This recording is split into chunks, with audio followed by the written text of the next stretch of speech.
Hello students, welcome to the Vijeta master class. Students, आज की class 11th के account की है और टॉपिक है ledger and trial balance.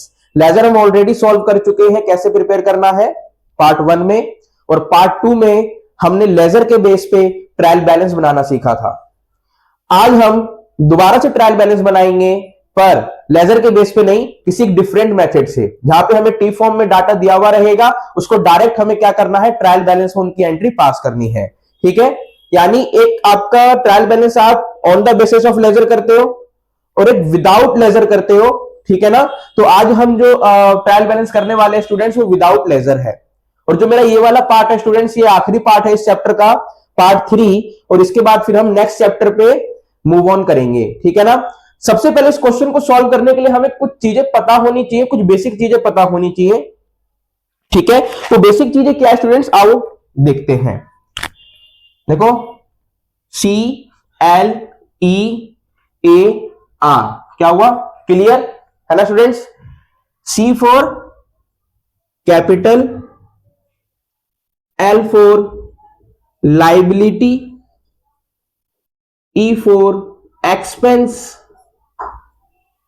A for asset, R for revenue. ठीक है स्टूडेंट्स, हम सबको पता है कि कैपिटल का ओरिजिनल बैलेंस क्रेडिट होता है, लायबिलिटी का ओरिजिनल बैलेंस क्रेडिट होता है, एक्सपेंस का ओरिजिनल बैलेंस डेबिट होता है, एसेट का ओरिजिनल बैलेंस डेबिट होता है, रिवेन्यू का ओरिजिनल बैलेंस क्रेडिट होता है। हम इनके ओरिजिनल बैलेंस के थ्रू क्या करेंगे, इन सारी एंट्रीज को पास करेंगे। लायबिलिटी, कैपिटल क्या होता है स्टूडेंट्स, जो हम बिजनेस को शुरू करते टाइम उसमें एज अ फंड उसको जो यूज करते हैं, फंड इंट्रोड्यूस करते हैं, उसको हम क्या कहते हैं, कैपिटल कहते हैं। ठीक है ना। उसके बाद लायबिलिटी क्या होती है, वो सभी जिम्मेदारियां जो आपको चलते बिजनेस में क्या करनी है, आपको कुछ ना कुछ खर्चे एक्सपेंसेस वगैरह होते रहते हैं, पर ये वो अलग चीज। जैसे मान लो आपने किसी से लोन ले लिया, ठीक है ना, तो आपकी क्या लायबिलिटी है, उस लोन को वापस करना है। ठीक है। अगला क्या है, एक्सपेंस। एक्सपेंस क्या है स्टूडेंट्स, खर्चे। खर्चों का बैलेंस क्या होता है स्टूडेंट्स, डेबिट। और एसेट क्या है स्टूडेंट्स, हमारा उसका बैलेंस भी क्या होता है, डेबिट। ठीक है ना। और रिवेन्यू, जो भी आपकी सेल से आए, ठीक है, या आपको कहीं से कमीशन मिल गया है, तो वो सभी चीजें क्या होती है, रिवेन्यू का फॉर्म होती है, तो उसका बैलेंस होता है क्रेडिट। ठीक है। कहीं भी अगर आपको कुछ ऐसा लिखा दिखता है कि जिससे पता लग रहा है कि वो आपका क्या है, रिवेन्यू है, तो क्रेडिट है। एसेट क्या होता है, जैसे कि आपकी जो मशीनें होती हैं, आपकी जो गुडविल होते हैं, आपके जो फर्नीचर वगैरह होते हैं, कहीं पे कुछ ऐसा डाटा आ रहा है जिसको पढ़ के पता चल रहा है कि एसेट है, तो उसकी एंट्री डेबिट साइड होगी। कहीं पे अगर ऐसा डाटा आ रहा है जिसको पता चल रहा है कि खर्चे हैं कंपनी के, एक्सपेंसेस है, तो डेबिट होगा। लायबिलिटी है, पढ़ के पता चल रहा है कि लोन लिया हुआ है, ठीक है ना। और कुछ ऐसी एंट्री है, बैंक ओवरड्राफ्ट है, ठीक है, तो वो आपकी ऐसी जो एंट्री होगी वो क्या होगी, लायबिलिटी के साइड होगी, मतलब क्रेडिट साइड एंट्री होगी उसकी। और कैपिटल तो मैंने बता ही दिया। ठीक है। कुछ हमें चीजें और ध्यान रखनी है स्टूडेंट, इसमें बेसिक बेसिक क्वेश्चन तो ये तो है ही, इसके अलावा कुछ और चीजें जो थोड़ी सी एडवांस होती है। ठीक है ना। एक होता है स्टूडेंट्स इनपुट जीएसटी। क्या होता है, इनपुट जीएसटी होता है। ठीक है, जैसे मैंने लिखा इनपुट जीएसटी, और एक होता है आउटपुट जीएसटी। जब हम इनपुट जीएसटी की एंट्री पास करते हैं ट्रायल बैलेंस में स्टूडेंट्स, तो वो आपका डेबिट साइड आता है। और जब क्रेडिट साइड इसकी एंट्री को पास करते हैं तो कहां आता है, तो आउटपुट जीएसटी को जब हम एंट्री पास करते हैं ट्रायल बैलेंस में, तो कहां आता है, क्रेडिट साइड आता है। इसको समझ लेते हैं, ये है क्या इनपुट जीएसटी। मान लो आप जब कुछ परचेस कर रहे हो, परचेस करते समय हमें एक एक्स्ट्रा अमाउंट देना पड़ता है जीएसटी का, है ना।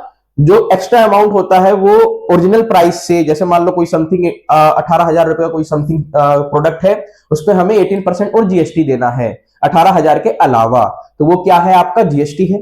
जहां पे आप जीएसटी पे कर रहे हो, that is the input GST. ठीक है ना। जहां पे आप जीएसटी पे नहीं करते हो, वो हो जाता है हमारा आउटपुट जीएसटी। ठीक है। जैसे इसका मतलब ये हो गया, मान लो आप क्या कर रहे हो, किसी को सामान सेल कर रहे हो, सेल करते समय ये आउटपुट जीएसटी हो जाता है।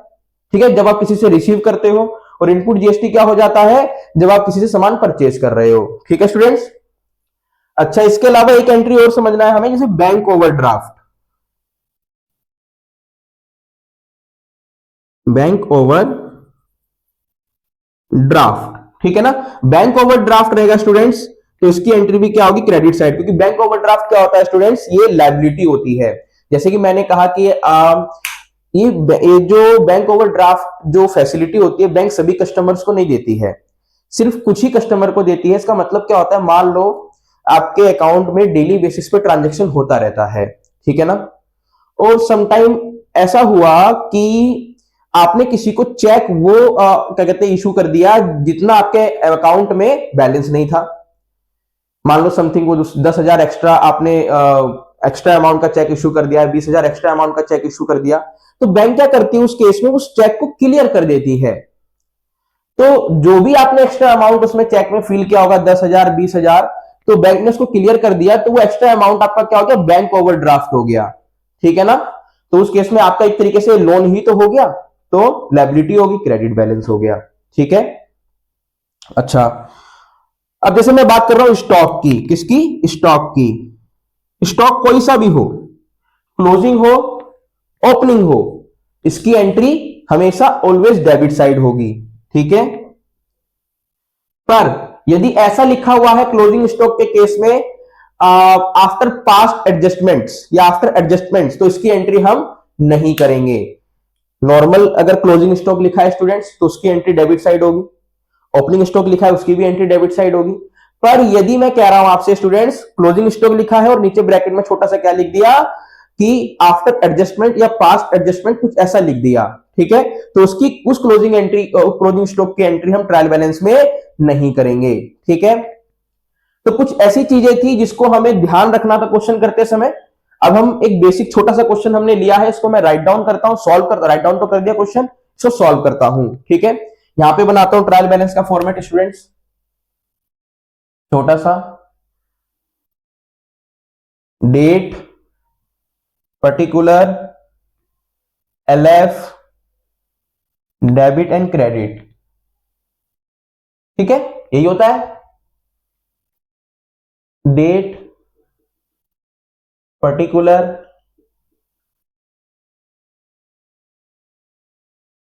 एलएफ, डेबिट, क्रेडिट, यहां पे ट्रायल बैलेंस,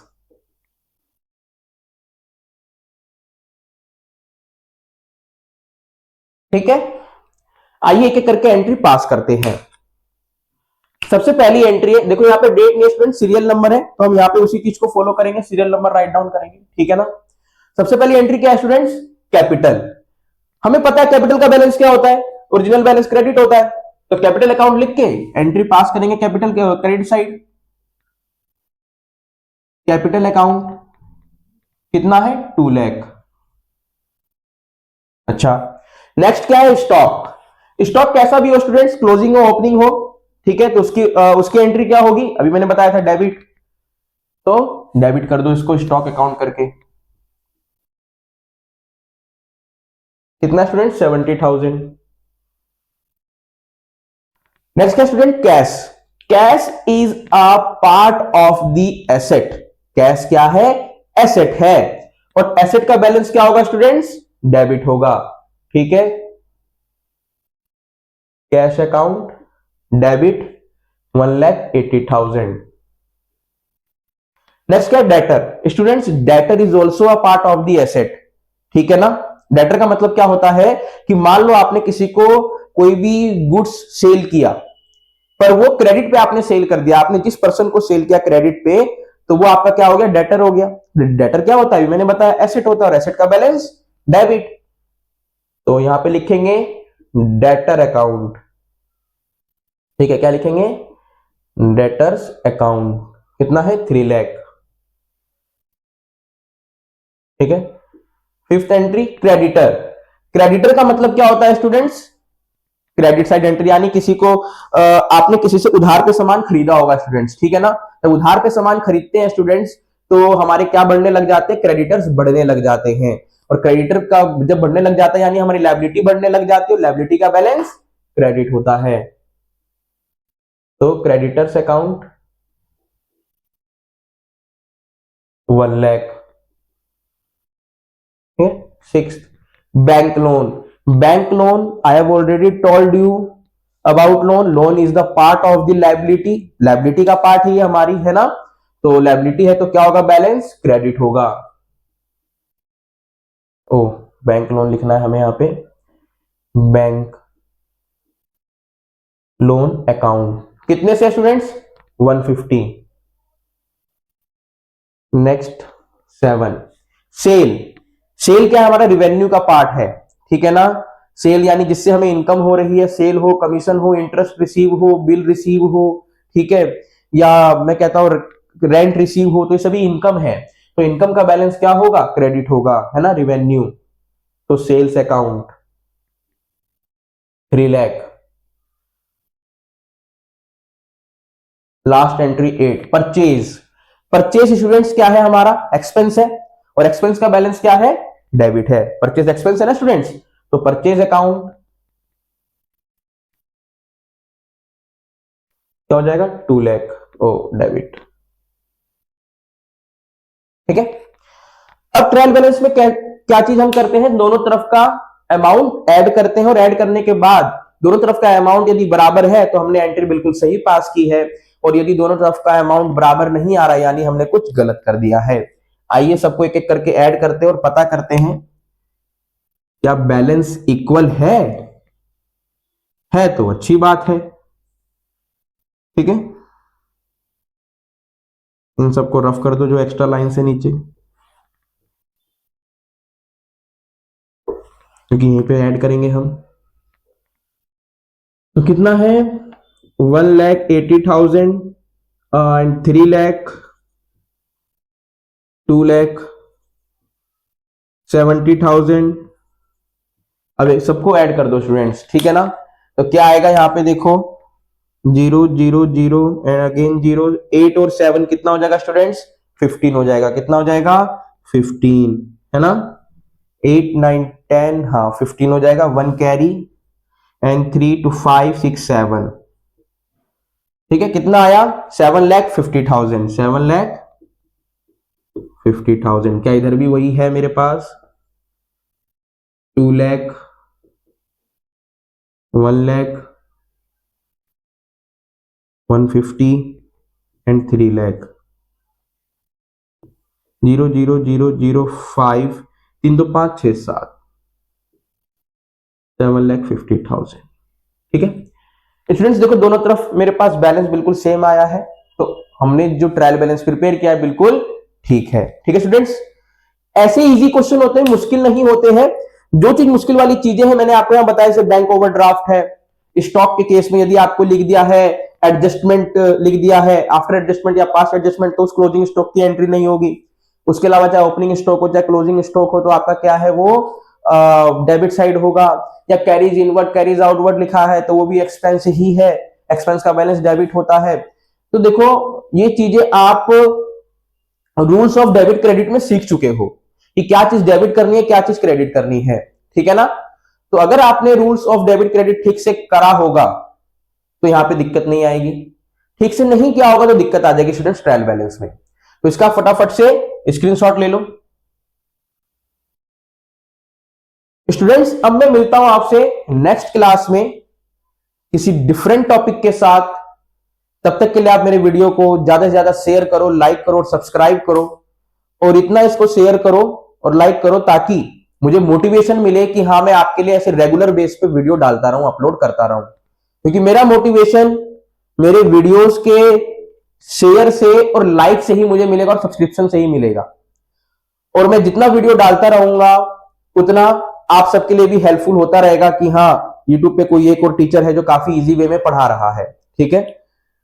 बहुत सारे टीचर हैं, मैं भी उनमें से एक टीचर हूं, मेरा एक अपना कंसेप्ट है, काफी इजी वे में मैं कंसेप्ट को डिलीवर करने का ट्राई करता हूं, ठीक है स्टूडेंट्स। अब मैं आपसे मिलता हूं नेक्स्ट पार्ट में, ठीक है, डिफरेंट टॉपिक के साथ क्लास 11 के अकाउंट के।